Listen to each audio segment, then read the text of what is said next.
Welcome back to my YouTube channel. Today we begin an incredibly deep and fully detailed journey into one of the most iconic and beloved European circulating coins of the 20th century, the Italian 100 lire coin, a timeless piece of numismatic history that represents not only the beauty of Italy's classical design traditions but also the story of a nation rebuilding itself, redefining its economy, and transforming its identity after World War II. And what makes this coin fascinating is how it perfectly captures the artistic elegance of ancient Rome while integrating the modern industrial spirit that defined post-war Italy, creating an unforgettable symbol that collectors all around the world appreciate today. And as we begin exploring this coin from the moment it was first issued in 1955 by the Istituto Poligrafico e Zecca dello Stato, we find a country rising again after years of instability, introducing new standards of coinage, fine craftsmanship, and precision engineering, and the 100 lire became one of the most recognizable denominations in Italy's lira-based monetary system, circulating widely across the nation for nearly half a century until the euro finally replaced it in 2002. But despite its retirement, the coin remains a major favorite among collectors because of its brilliant design by the great Italian sculptor Giuseppe Romagnoli, whose artistic vision shaped the identity of modern Italian coins. And when we look at the obverse of the 100 lire, we see his elegant depiction of Italia Turrita, the national personification of Italy, wearing a crown of towers which symbolizes strength, sovereignty, cultural heritage, and the ancient fortified city-states that made Italy one of the world's richest centers of art and history. And this classical female portrait is executed with such refined engraving that even on heavily circulated coins, collectors admire how the hair strands, the profile, and the crown detail remain visually attractive, proving the exceptional minting quality of the Italian mint during the economic boom years. And then on the reverse side we see the iconic figure of Vulcan, the Roman god of fire, metalworking, and craftsmanship, depicted as a muscular, powerful figure forging a sword on an anvil inside his workshop, symbolizing Italy's post-war industrial growth, mechanical innovation, and manufacturing excellence. And the imagery could not be more accurate because the 1950s and 1960s represented the golden age of Italian industry, when companies like Fiat, Olivetti, and Pirelli helped transform Italy into one of the major economic powers of Europe. And this artistic pairing of Italia Turrita and Vulcan on opposite sides of the coin masterfully blends heritage and progress, making the 100 lire not just a medium of exchange but a miniature sculpture that expresses the spirit of an entire nation. And then the metal used in the coin makes it even more interesting, because instead of silver or bronze, Italy chose akmonitol, a special high-quality stainless steel alloy that became a trademark material for Italian circulation coins, heavy, durable, resistant to corrosion, and incredibly long-lasting, which is why so many 100 lire coins still survive in excellent condition today even after decades of use. And its diameter of 27.8 millimeters along with its stainless steel shine gives it a uniquely modern appearance, making it stand out compared to other European coins of the same era. And throughout the years from 1955 to 1989, millions of these coins were produced, but early years had smaller mintages, and collectors especially loved the spectacular fine details present on the earliest strikes. And another historically significant moment came in 1990 when Italy reduced the size of the coin, creating the small-type 100 lire, a more compact version that still carried the same design but was adapted to new monetary policies and production needs. And this difference between the large type and small type 100 lire adds an extra layer of excitement for collectors who enjoy distinguishing between variations, minting eras, and design adjustments that reflect the economic climate of the time. And as the coin traveled through the pockets of millions of Italians,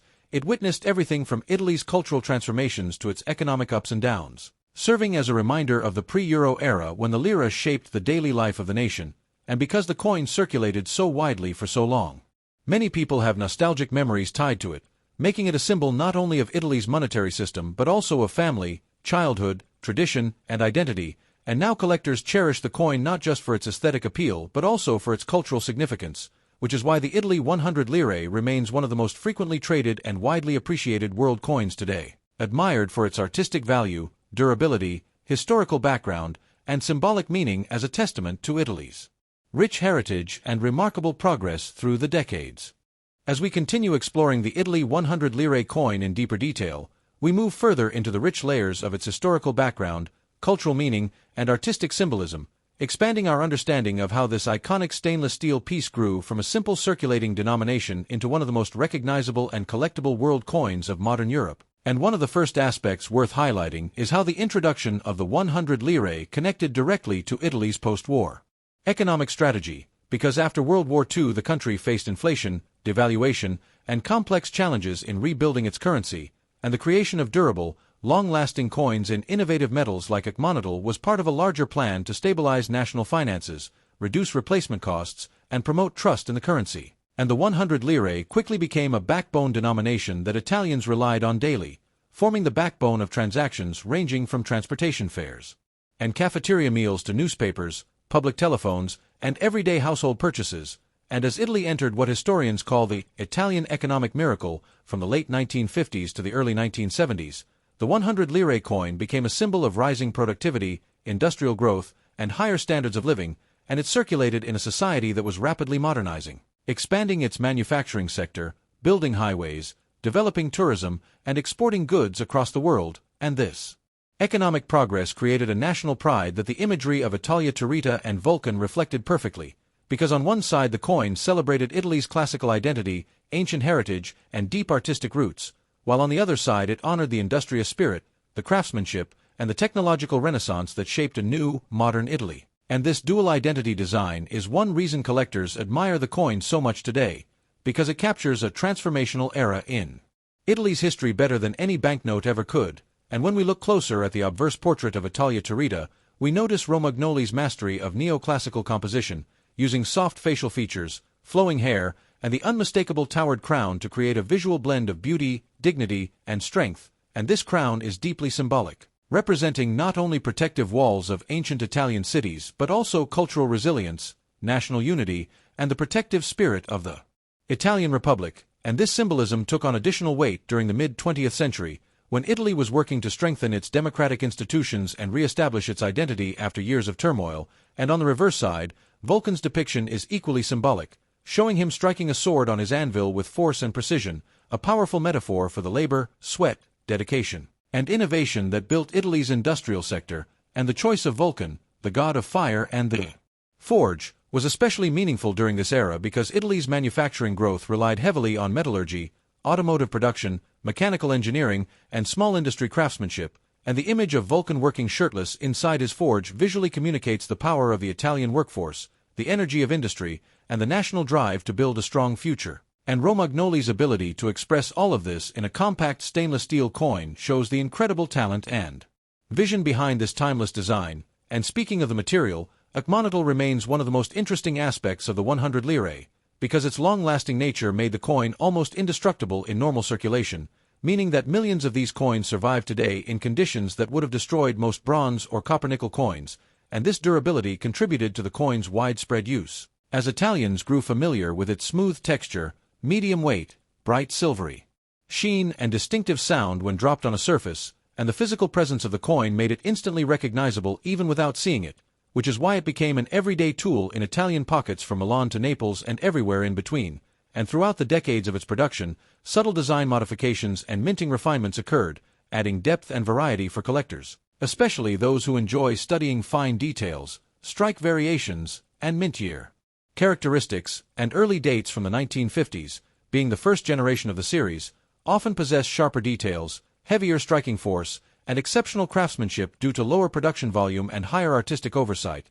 and collectors generally pay close attention to dies used during these years because variations in Vulcan's muscles, the anvil outline, and the portrait's finer features sometimes reveal interesting differences that help identify specific die states or production batches. And as Italy moved into the 1960s and 1970s, production increased dramatically, resulting in millions upon millions of coins entering circulation, creating a wide pool of surviving examples today. But even during these mass production years, the Italian mint maintained high engraving quality, making the 100 lire one of the most consistently well-struck coins in Europe. And then came the 1990s transformation, when Italy introduced the smaller, more compact 100 lire coin to reduce costs and improve modern minting efficiency. And this new version maintained the same classical design but reduced both diameter and weight, creating a distinct collectible sub-series that gives collectors more to enjoy, whether they prefer the bold large-type coins or the more refined small-type strikes. And as the euro approached in 2002, the 100 lire became a nostalgic treasure,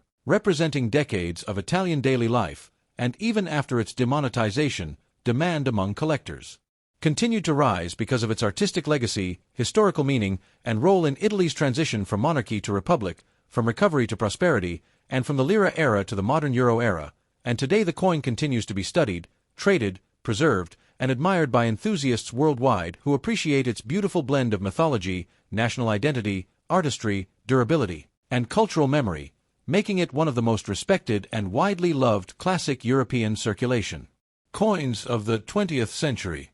As we continue exploring the Italy 100 lire coin in deeper detail and shift our attention onto the rare dates, important mintage patterns, minting anomalies, die varieties, and the deeper structural history behind how certain issues became far more desirable than others, we enter the world of collectors who closely study every subtle difference that separates common circulation years from those special years that now attract strong demand in auctions and private sales. And one of the first things to understand is that although the 100 lire was produced in hundreds of millions, not all years were struck equally, and not all designs were manufactured under the same artistic or mechanical conditions, which makes the entire series far more interesting than many casual observers realize, because when a coin runs for half a century, from 1955 through the early 1990s before the small format redesign and then continued until the Euro transition in 2002, there are naturally fluctuations in planchet quality, die polishing, metal composition consistency, rim strength, die fatigue, and striking pressure variations,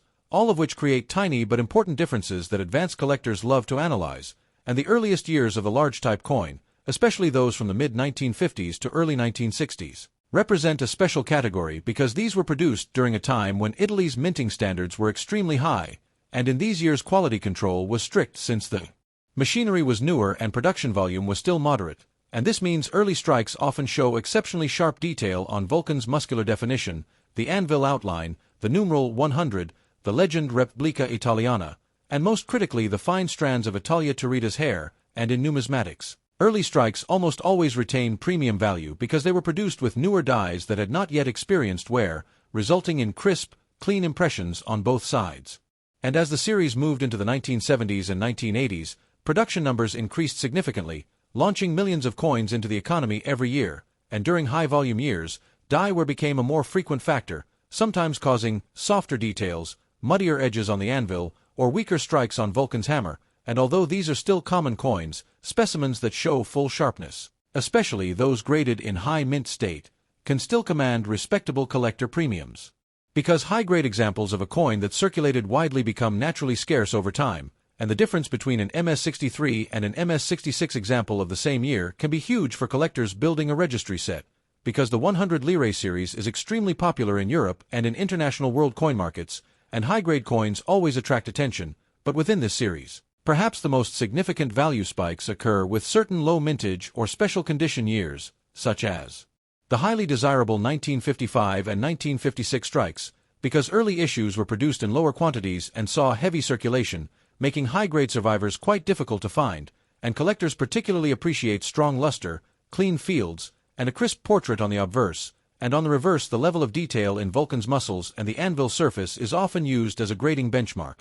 And in later years, the mint introduced minor variations in planchet thickness and metal preparation, which can produce interesting and subtle differences in reflectivity or toning, and some collectors specifically hunt for unusual tones, such as rainbow hues or steel blue coloration, which sometimes occur due to environmental exposure or long-term storage, and although these tones do not occur as frequently on stainless steel alloys as on silver or copper-nickel coins, they can still appear and bring strong premiums when visually appealing. And then there are error coins, which form one of the most exciting categories for collectors, because the long production run of the 100 lire created many opportunities for unusual mistakes, including off-center strikes, clipped planchets, die cracks, broad strikes, and rare misaligned die errors that can dramatically affect the coin's appearance and value, and among these, off-center errors are quite desirable, especially those showing a clear, identifiable design with readable legends, because many minor off-centers exist but only the well-formed, nicely centered ones have strong demand,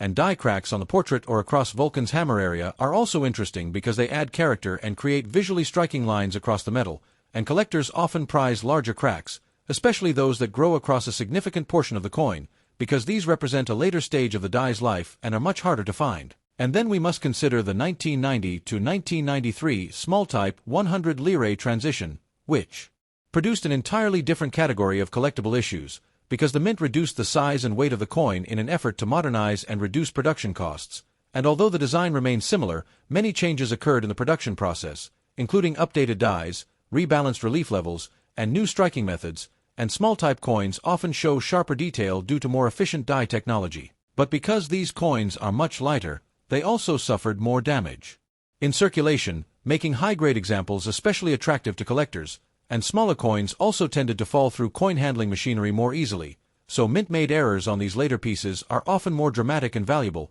and within the small format era, some years were produced in much lower mintages, particularly those that were minted during the transitional period to the euro. And since these late-year coins did not circulate as heavily, they can appear in surprisingly high-quality condition, but the key years still attract collector interest because the closer you get to the euro transition, the more these coins became symbols of nostalgia and historical closure, marking the final chapter of Italy's long lira history, and collectors today seek out both types, large and small, either to complete type sets or to assemble deep year-by-year collections. And another interesting detail is the relationship between the 100 lire and Italian commemorative issues of the era, because although the standard 100 lire was not part of the commemorative series, its design and popularity helped inspire later artistic choices for Italy's special issue coins, and understanding that cultural connection gives collectors an even deeper appreciation of the series as a whole. And when it comes to grading, stainless steel presents unique challenges because the alloy resists wear and corrosion, but shows contact marks and abrasions very easily,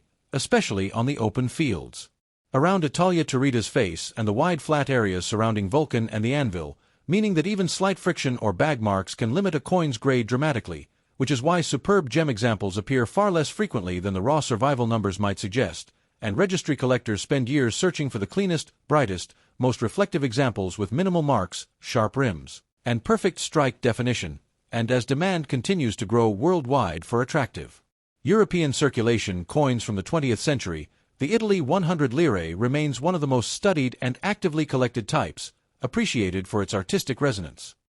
The Italy 100 lire coin, continuing its long journey through history, culture, design, collecting, and value, offers even more depth when we move beyond the general background and begin exploring the specific rarity factors, the subtle differences between minting years, the quality of strikes, the circulation patterns, the scarcity of high-grade examples, the interest for modern collectors, and the reasons why this stainless steel icon continues to hold a powerful position in world coin collecting. And one of the most important things to understand when analyzing its value potential is the remarkable production span from 1955 until the euro introduction in 2002, because this nearly half-century run includes numerous shifts in economic conditions, minting machinery changes, variations in metal sourcing, adjustments in pressure during striking, and minor artistic refinements, all of which create small but meaningful differences that collectors pay attention to when studying the 100 lire series. And although the coin was mass-produced in the tens of millions for many years, there are still specific dates and characteristics that make certain examples both historically significant and occasionally more valuable, especially when preserved in mint-state condition, which is difficult for a stainless steel coin designed primarily for heavy, everyday circulation. And one of the first categories of noteworthy dates is the early issues from the 1950s, with the 1955, 1956, and 1957 coins often showing crisp, deep details with sharper relief and bolder text, because minting during this decade was handled with extra precision due to lower production volume and higher emphasis on artistic presentation, and even though these coins are not rare in circulated condition, finding them in pristine, uncirculated quality can be surprisingly challenging, as most were used heavily during Italy's post-war recovery and economic expansion, resulting in widespread where that softened Vulcan's muscular details, blurred the fine strands of Italia Turrita's hair, and reduce the overall eye appeal of the coin, and for collectors, the search for well-struck early pieces is a rewarding challenge, one that adds character to this entire series. And then as we move into the 1960s and 1970s, high mintages made the 100 lire incredibly common. But this same abundance encourages the collector community to focus on strike sharpness, die clarity, and the presence or absence of certain minor varieties, as coins from these decades can present differences in Vulcan's arm definition, the spacing between letters, the strength of the rim, and even micro-variations in the texture of the strike. And because the coin is made of such durable steel, many examples from this period still survive with bold luster, smooth surfaces, and excellent detail, creating a wide selection for collectors who enjoy building high-grade sets or studying small differences between mint runs. And then the 1980s brought further industrial modernization to the Rome mint, resulting in cleaner, brighter metal stock, more consistent pressure during striking, and highly uniform quality. But during this time, subtle changes in Vulcan's anvil angle, Italia's portrait definition, and edge thickness create new layers of interest for collectors, and as we progress into the 1990s, the most dramatic change in the entire series occurs: the introduction of the reduced-size 100 Lire coin in 1992, a significant redesign that maintained the classic artwork but reduced the diameter to 35% smaller than the original version, making this later series both physically different and aesthetically distinct, creating two clear eras for collectors: the large-size coins from 1955 to 1991 and the small-size coins from 1992 to 2000, each with their own texture, weight, handling feel, and collecting appeal. And for many enthusiasts, owning both styles is essential because the large coins embody the post-war economic miracle and the long, traditional Italian lira period, while the small coins represent the shift toward modernization and cost efficiency before the euro transition. And although millions of the small-size coins were produced, finding flawless mint-state examples with no scratches, bag marks, or metal streaks can be surprisingly challenging, giving these coins their own niche value among specialized collectors. And when discussing value, it's important to note that while most 100 Lire coins remain affordable, the highest-grade certified specimens can command strong premiums, especially early dates graded mint-state 66 or higher, because stainless steel is notorious for showing even the smallest contact marks, and thus high-grade pieces encapsulated by major grading services like NGC or PCGS reflect exceptional originality and preservation, making them far more desirable. And beyond grade, error coins add another layer of excitement to the market, including misaligned strikes, off-center impressions, double-struck examples, rotated dies, and rare minting mishaps where one side appears noticeably weaker than the other due to uneven striking pressure. And while Italian mint errors are not as common as errors from some other international mints, they absolutely exist and generate strong collector interest, with dramatic off-center errors and double strikes being the most sought after, and these errors transform an otherwise inexpensive coin into pieces that collectors might pay significant premiums for depending on severity and rarity. And then there are oddities such as planchet flaws, die cracks, and clogged die strikes, each of which creates small imperfections that make a coin unique. And although these minor anomalies do not always guarantee high monetary value, they are beloved among enthusiasts who enjoy studying the technical side of minting. And as collectors explore this series more deeply, they start appreciating not only the economic and historical background of the coin, but also the engraver Giuseppe Romagnoli, whose work on the 100 Lire series is considered among the finest in 20th-century Italian coinage, and his ability to blend classical symbolism with modern minimalism gives the coin a timeless aesthetic that has aged remarkably well. And this strong artistic foundation is part of the reason why the 100 Lire continues to attract global attention, especially in the United States, the United Kingdom, Japan, and throughout Europe, where world coin collectors actively seek complete date runs, high-grade representatives, and error pieces for their collections. And beyond numismatic value, the coin holds nostalgic emotional value for millions of Italians who grew up using it in daily life, whether buying a train ticket, paying for a public phone call, grabbing an espresso, or collecting enough coins for weekend entertainment. And this emotional connection carries into modern collecting, giving the 100 Lire a sentimental strength that cannot be measured solely in monetary value, because every coin represents a piece of Italian culture, memories, and daily life before the euro. And even today, when someone picks up a 100 Lire coin, they immediately feel its sturdy weight, smooth edge, and uniquely bright steel tone, triggering memories of an Italy that was both modernizing and holding on to its classic identity. And this cultural legacy blends perfectly with its collectible appeal, giving the coin a dual identity, a historical artifact and a beloved cultural symbol, and all of these factors together. From the closing decades of the 20th century onward, the Washington Quarter entered a new era of transformation marked by rapid changes in minting technology, national sentiment, artistic direction, and collector-driven demand, creating a chapter in the coin's history where innovation and tradition merged in ways that reshaped the role of the quarter in American culture. And to understand this evolution, we must begin with the period when circulating coinage faced declining silver content, fluctuating production levels, and public indifference toward collecting ordinary pocket change, because by the mid-1980s the Washington Quarter had become a stable, familiar coin with very little aesthetic alteration since its 1932 debut. Yet beneath this surface of familiarity, the United States Mint was already preparing for a future that would radically expand the scope of quarter-dollar designs, starting with improvements in die-making, engraving precision, and planchet preparation, which together allowed sharper details and cleaner strikes even on high-volume circulation coins. And as technology advanced, the Mint began exploring computer-assisted engraving, laser measurement tools, and refined metal mixing techniques that ensured each cupronickel-clad quarter maintained consistent electrical conductivity and weight tolerances required for nationwide vending machine use. while at the same time lawmakers and cultural institutions recognized that American coinage had become an untapped platform for public engagement, historical education, and national storytelling, leading to exploratory conversations about whether circulating coins could serve as miniature works of art honoring the identity and diversity of the United States, and this mindset opened the door to one of the most monumental shifts in American numismatics: the 50-State Quarters Program, a groundbreaking initiative designed to celebrate each state with a unique reverse design that would rotate through circulation over a 10-year period, sparking instant nationwide enthusiasm and drawing millions of new participants into coin collecting, from school children who traded quarters in classrooms to adults who filled official mint folders purchased through postal mail or local banks. And when the first state quarters rolled out in 1999, the demand was so overwhelming that banks experienced temporary shortages as the public rushed to acquire them directly from circulation, while the mint scaled up production to levels unseen in previous decades, sometimes minting billions of coins per year just to satisfy the eager collectors who wanted pristine examples for complete sets. And throughout this era the obverse still featured the familiar portrait of George Washington, although slight refinements were made to ensure the design paired well with the high-relief reverse artwork now being produced. And these state designs ranged from historical landmarks to natural wonders to cultural emblems that captured each state's identity, making the Washington Quarter not just currency but a moving canvas of American history,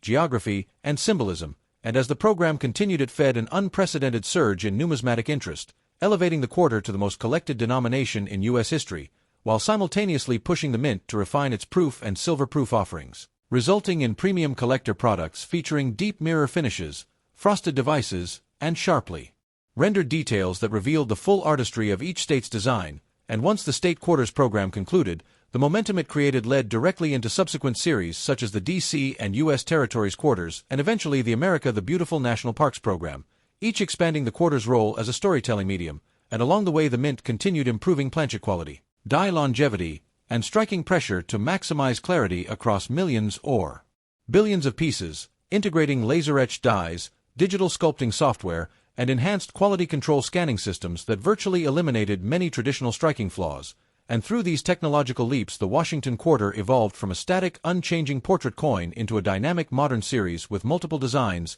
special silver issues, proof variations, and high-end numismatic versions that catered to everyone from casual hobbyists to serious collectors, all while remaining fully functional circulating currency. And this period also saw occasional special releases such as satin-finish coins reserved for mint sets, burnished special issue versions, experimental planchet compositions, and low-mintage collector editions that introduced subtle differences in luster, surface texture, and die polish, giving dedicated numismatists new varieties to study and collect. And as the 21st century progressed, the Washington Quarter increasingly reflected the country's evolving identity, with the mint responding to cultural discussions, legislative directions, and artistic reviews that shaped how historical figures, national landscapes, and symbolic imagery should be represented on everyday coinage, ensuring the series remained relevant to modern audiences while maintaining its status as a tribute to America's first president. And the continued expansion of the Quarter's design library created a long-term legacy where diverse themes, ranging from state pride to natural heritage to significant American women, could be celebrated within a format originally intended simply to honor Washington's bicentennial, demonstrating how a single denomination can evolve far beyond its original purpose when guided by public enthusiasm, technological innovation, and national storytelling. And this ongoing evolution laid the foundation for the contemporary era of quarters where new programs, new themes, and new minting approaches continue to build upon the extraordinary legacy established over nearly a century of production. In this final section of our deep exploration of the Italy 100 Lire coin, we now bring together every thread of rarity, value, design evolution, and collector demand to give you the full picture of how this iconic Italian denomination became one of the most respected modern European collectible coins. And as we move toward the conclusion of this journey, we dive into the most dramatic price movements, highest auction results, final varieties, and the complete investor perspective that helps collectors understand where the market is heading and why the 100 Lire holds such a strong place in global numismatics. Because while millions were minted between 1955 and 1989, only a very small group stand out as true treasures that transform a simple alloy disc into a historical asset capable of reaching hundreds or even thousands of dollars at auction when found in immaculate condition or struck under unusual circumstances that created ultra-rare numismatic anomalies. And one of the most Coveted examples remains the early 1950s and mid-1950s pieces struck in extremely limited quantities during Italy's transition into its modern circulating coinage era, with the 1955 date consistently ranking among the top targets for collectors due to its low surviving population in high grade, and when these coins appear at auctions graded MS 65 or higher by major grading companies, they regularly sell for strong figures that can exceed typical catalog expectations, proving that demand remains alive and competitive among European and international buyers. And another area where the 100 Lire series shines is its handful of documented mint errors, including broad strikes, double strikes, clipped planchets, off-center strikes, and deeply misaligned dies, each of which adds a layer of intrigue because Italian mint error coins are less commonly preserved compared to those from the United States, making any dramatic or visually appealing mistake significantly more desirable. And when combined with the distinct silver-like appearance of the iconical alloy, these errors can look stunning, giving them a powerful visual impact that attracts newer collectors and seasoned experts alike. And as we continue analyzing the market, it becomes clear that the coins with the highest appreciation potential are those from the 1950s through early 1960s in mint state condition,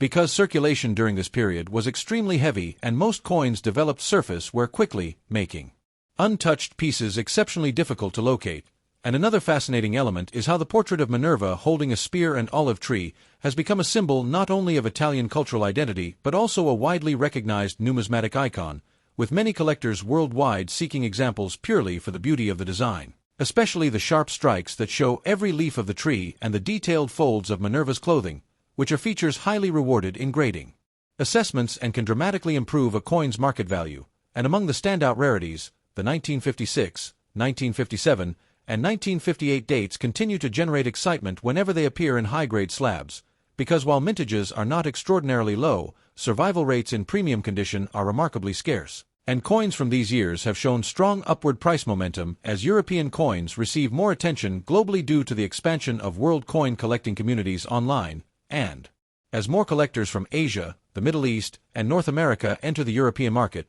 the demand for mid-20th century coins like the 100 Lire has steadily increased, pushing values higher for well-preserved examples and driving competition for certified coins with strong eye appeal. And one of the biggest surprises for many new collectors is how dramatically prices can jump between MS 63 and MS 65 or MS 66, with auction records showing some coins tripling or even quadrupling in value, simply because they earned a top-tier grade, making the 100 Lire an excellent series for grading-focused collectors seeking opportunities where condition rarity plays a major role. And beyond grading potential, certain transitional features and strike variations intrigue specialists, such as minor die polishing differences, slight shifts in the rim thickness, and early planchet preparation experiments in the 1950s, all of which add subtle layers of collectability that appeal to advanced numismatists. And as we reach the end of this long and detailed journey, it's important to highlight how the 100 Lire remains one of the most accessible yet potentially rewarding world coins to collect, offering a perfect balance of history,